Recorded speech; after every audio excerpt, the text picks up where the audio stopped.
The Talmud, the book of Jewish law, is one of the most challenging religious texts in the world, but it is being read in ever larger numbers, partly thanks to digital tools that make it easier to grasp, and growing interest from women, who see no reason why men should have it to themselves. Step into the last carriage of the 7:53 train from Inwood to Penn Station in New York and you may be in for a surprise. The commuters here are not looking at their phones or checking the value of their shares, but peering down at ancient Hebrew and Aramaic text and discussing fine points of Judaic law. It's a study group on wheels, and the book absorbing their attention in between station announcements is the Talmud, one of the most challenging and perplexing religious texts in the world. The group started 22 years ago to help Long Island's Jewish commuters find their way through the book, which stretches to well over 10 million words across 38 volumes. When someone asked Einstein,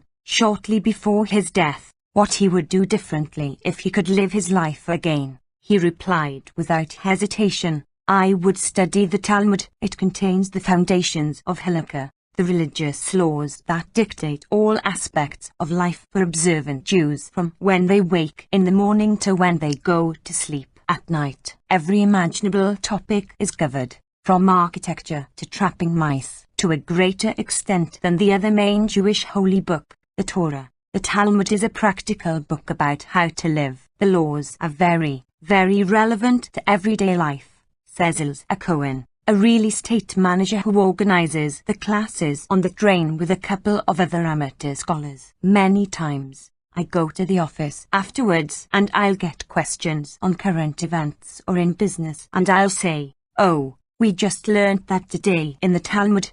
It's a blueprint for life, but the Talmud is perhaps better described as a prompt for discussion and reflection, rather than a big book of do's and don'ts. The Talmud is really about the conversation, and the conversation never ends," says Rabbi Dov Linzer of the Yeshivat Chovivai Torah School in New York. It is a distillation not just of oral law, but also the debates and disagreements about those laws, with different rabbinic sources occupying a different space on the Talmudic page. Mixed in with it all are folk stories and jokes. At one time, tackling this most forbidding of texts was restricted to male scholars ready to devote themselves to prolonged study in a yeshiva or religious school. Then, in 1923, a rabbi named Meir Shapiro introduced a study regime known as Daf Yomi, or page a day, under the supervision of a teacher or a fellow student who has prepared in advance. Students read through 2 facing pages of Talmud and commentary, try to work out the meaning and discuss the implications for their lives. When the commuters of Long Island struggle over a difficult passage of Talmud, they know that tens of thousands of Jews all over the world are on the same page. And when he travels abroad, Ilza Cohen can usually find a local group to continue his studies. On one trip to Jerusalem, he even encountered a man who, like him, taught the daily reading on his way to work, although on a bus, rather than a train. Going through the text a page a day, the book takes 7.5 years to complete, a moment that is eagerly anticipated and celebrated with an event called Sayam Hashas. Attendance levels at Sayam Hashas events illustrate the Talmud's growing popularity. In 1975, the completion of the 7th cycle was marked by an event in New York's Manhattan Center with 5,000 attendees. In 1990, some 20,000 people in the U.S. took part in the event, and in 2012, at the completion of the 12th cycle, all 90,000 seats at the MetLife Stadium in New Jersey sold out for the event. It's clearly exploded in the last 10-20 years. I think mostly through the number of people involved in the Daf Yomi project, says Dov Linzer, and with each Daf Yomi cycle, the Talmud gets more accessible. Modern students can avail themselves of podcasts and round-robin emails from top scholars, and discuss difficult passages in online chat rooms. A big moment came in 2005, with the publication of the first complete English-language edition of the work. For more than 50 years, the Schottenstein edition, but there is no need to lug a giant volume around with you. The publisher, ArtScroll, is one of a number of organizations to have launched a Talmud app. Since its launch last year, users have made around 15 million downloads, mostly of entire Talmudic volumes. Maya Pasternak, director of ArtScroll's digital Talmud, told the BBC. To put that in perspective, the Jewish world population is thought to be a little under 14 million. Pasternak says the Talmud is peculiarly suited to a digital treatment. It's a web of interconnected ideas and thoughts and commentaries, he says. In one place something might be very poorly elaborated, and you'll find in another place in the Talmud it's discussed at length. There's a constant cross-referencing process. We have about 1 million links in the digital app, and we have a team of scholars putting the links in. He adds that a social shift is underway. A lot of the people that are interacting with us are women, he says. It's obvious that they've heard about the Talmud and they're studying the Talmud. For many Orthodox Jews, Talmudic study by women is seen as at best unnecessary and at worst highly undesirable. Hila Fine, editor-in-chief of religious publisher Maggid Books in Jerusalem, recalls that in her Orthodox school girls were not taught the Talmud. As a teenager, I would often have these religious debates with my counterparts about various things in Judaism, she recalls, and every single such argument ended with one of the boys throwing at me, "Oh, it's in the Talmud, you wouldn't know." And that was it. I could never win an argument ever, because it stopped beyond the covers of this book, which I could not enter. When she was 17, she secretly pulled a volume of Talmud down from her father's shelf, but was too scared to open it. I stood there waiting for that lightning bolt to strike me down, she says. It was only later on, when Fine was at a progressive women's seminary, that she read the book properly. The core tracts in the Talmud lack punctuation and are written in a terse, telegrammatic style in Aramaic and Hebrew. Multiple inferences are possible, as Rabbi Naftali Brauer makes clear in this parable. A young man goes up to a rabbi and says, "Please explain the Talmud to me." "Very well," replies the rabbi, "but first, I'll ask you a question. If two men come down a chimney and one comes out dirty, and the other comes out clean, which one washes himself?" "The dirty one,"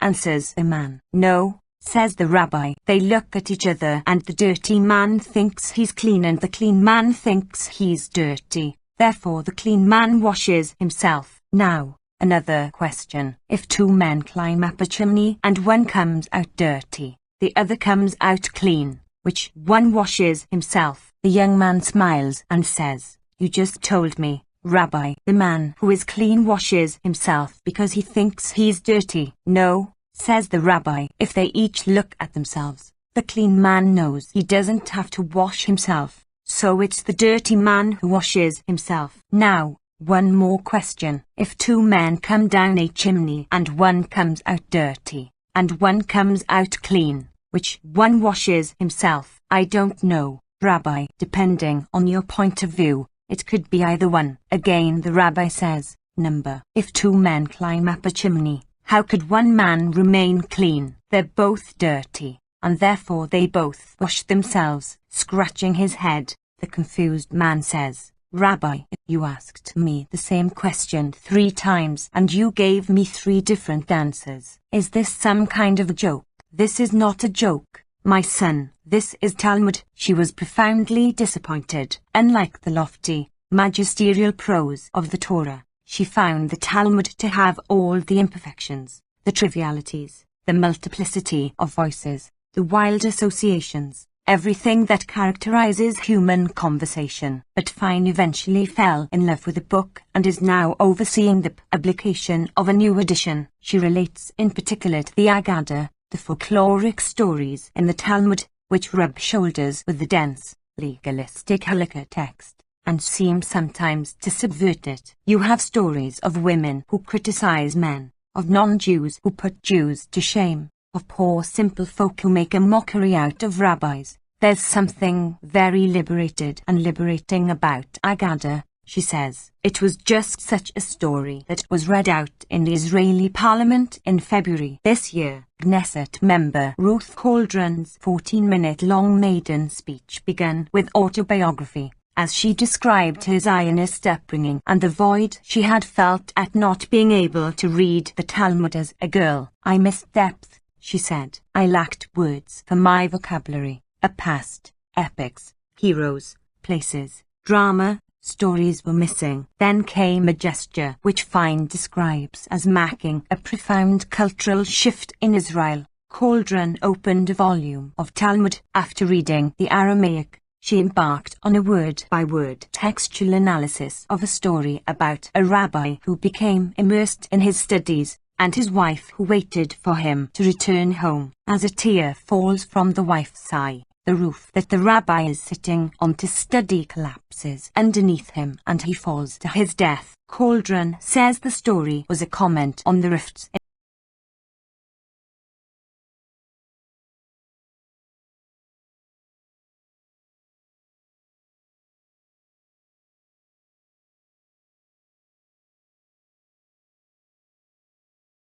both sides of any relationship are usually right, she says. Both of them have a point. Judaism does not belong to any one of us. But the speech went viral and prompted frenzied editorials in the Jewish press, some of them critical. This is partly because Cauldron is a figurehead for secular Judaism and sharply at odds with Israel's ultra-Orthodox community. In the ultra-Orthodox yeshivas, scholars receive a stipend to study the Talmud and are exempt from paying taxes and performing military service. Cauldron opposes this. She came to the Knesset as a member of the Yeshitid Party, which polled unexpectedly well this year on the policy of sharing the burden of tax and military service. Equally unpalatable to some ultra-Orthodox, Cauldron opened the first liberal yeshiva, where women and non-believers are welcome to study texts deemed important to Hebrew identity. It is said that about 100 liberal study halls now operate in Israel. The Talmud is also making its mark in wider Israeli society in other ways. It increasingly appears in leadership courses,